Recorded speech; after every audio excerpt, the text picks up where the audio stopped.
3. Going to college abroad.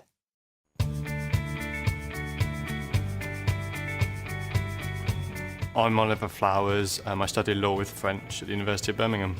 For my study abroad, I chose to go to Strasbourg, which is positioned very close between France and Germany. I chose to go there mainly because of the university, which is quite prestigious in France. I also chose it because of its location.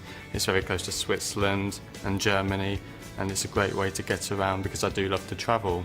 And my first impressions of the university, well, it was quite a large culture shock attending the university in Strasbourg. It is very different from Birmingham. It is concentrated much more on studying and learning, but also it has a tram station or some kind of transport link next to university which will allow you to get to town very easily. So it's quite nice to have the gap between studying on campus and then being able to go away and enjoy yourself in town.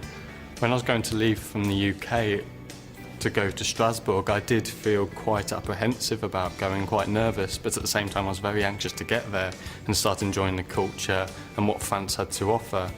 Obviously, one of the main worries for Erasmus students is going to be whether their language is up to scratch and whether they're going to be able to cope with speaking that language and cope with the lectures. But I don't think this is something you should be too concerned with. You soon become very used to the French speaking to you and hearing the French accent, and you soon start speaking more French as you become more submerged in their culture, and it's something you really start to enjoy. Finding accommodation was relatively easy. Obviously, it's going to depend whereabouts in France you're going to go and what accommodation is available within the university, and also on a private scale. For example, in Paris, you will normally be looking to get somewhere outside of the university accommodation, which can be not so suitable.